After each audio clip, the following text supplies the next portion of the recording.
अब कैसे चुनाव जीते, एन केन प्रकारेण सारी स्थितियां सबको मालूम है। तो ये केवल और केवल संविदा कर्मियों को गुमराह करते हैं, संविदा कर्मियों को सब्जबाग दिखाते हैं। संविदा कर्मी का वोट तो लेना चाहते हैं, लेकिन उसके लिए कुछ करना नहीं चाहते हैं सर। और यदि कोई व्यक्ति हमारे हित की बात कर रहा है तो हम उस बैनर को देखते हैं, उस बैनर पे जो लिखा है उसको देखते हैं। और उस पे लिखा था 4 नंबर पॉइंट पे आप देखेंगे कि हमारी सरकार आएगी तो उत्तर प्रदेश के अनुदेशकों को नियमित करेंगे। आज भी वो बैनर हम लोग के व्हाट्सएप पे घूमता है। 4 नंबर पॉइंट पे लिखा है कि हमारी सरकार आएगी, और आपकी सरकार आई, 17 में आई। उससे पहले 14 में भी, 2014 जब लोकसभा का चुनाव था, इन्होंने संविदा कर्मियों को उस समय भी गुमराह किया। 14 में इनकी सरकार आई, दिल्ली में, 17 में लखनऊ में आई, फिर 19 में दिल्ली में आई, फिर 22 में लखनऊ में आई। तो 4 बार तो ये अनुदेशक, शिक्षा मित्रों, संविदा कर्मियों के वोटों को लेकर अपना जो इनका ध्येय है, जो इनका लक्ष्य है, प्राप्त कर चुके हैं। और केवल उत्तर प्रदेश के अनुदेशकों की समस्या का समाधान करने के लिए इनके पास समय नहीं है। बाकी सबके लिए समय है, सबको सब कुछ देना चाहते हैं, लेकिन अनुदेशक, शिक्षामित्र जो भी संविदा कर्मी हैं उनके लिए इनके पास समय नहीं है। कोई आपसे बात करने को तैयार नहीं, कोई मिलना नहीं चाहता है। आप लगातार, हम प्रदेश के मुखिया जी से वार्ता करने के लिए लगातार समय मांग रहे हैं, लेकिन लगातार हमें समय नहीं मिल रहा है।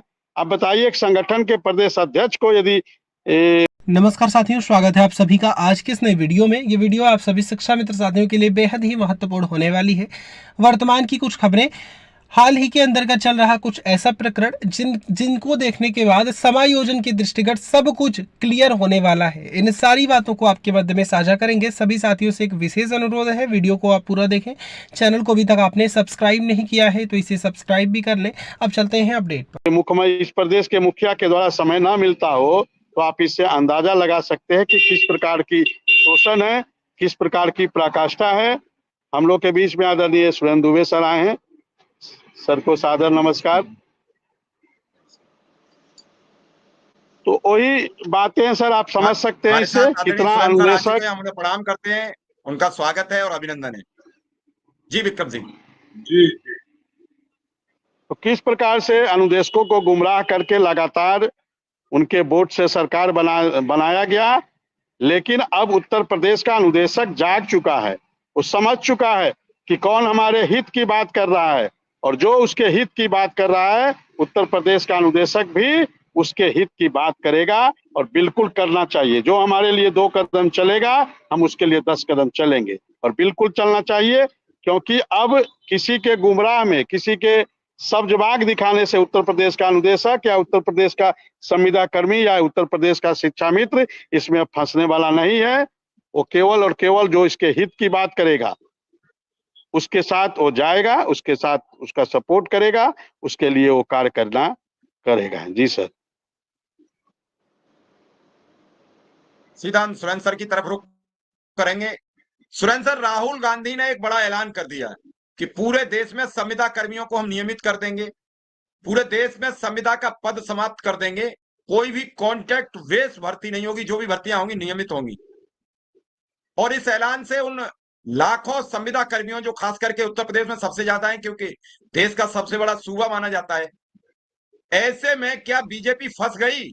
ओल्ड पेंशन वाले पहले से नाराज थे और अब ये, तो क्या कहा जाए, कैसे पूरी ये सिनेरियो बनता चला जा रहा है। अब कर्मचारी कितनी नाराजगी जाहिर करेंगे? क्या 2022 के विधानसभा चुनाव की तरह नाराजगी जाहिर करेंगे या फिर अपने अधिकार के लिए? देखिए, बात वही है कि पिछले 2014 से जब से सरकार आई, अब 10 साल हो रहे हैं।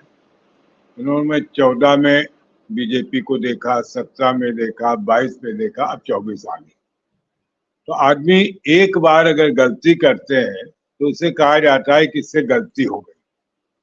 दूसरी बार गलती करता है तो उससे कहा जाता है कि ये मूर्खता कर रहा है, और जब तीसरी बार वही काम करता है तो कहा जाता है ये महामूर्ख है। तो ये जो मैं पूरे सम्मान के साथ इन जो हमारे संघर्ष साथी जिनके साथ हम लगभग 2 साल लगातार रहे हैं, इधर थोड़ा कुछ कारणों से नहीं जुड़ पाते हैं, तो मैंने देखा कि इन्होंने इस बात को समझा ही नहीं। और आप इस नियत को समझिए, जब से ये आए हैं, पहले ऐसा होता था कि जो संविदा के कर्मी रखे जाते थे तो गवर्नमेंट संविदा पर रखती थी, और उसमें नियम में होता था कि जो आदमी 6 महीने तक संविदा में रख जाएगा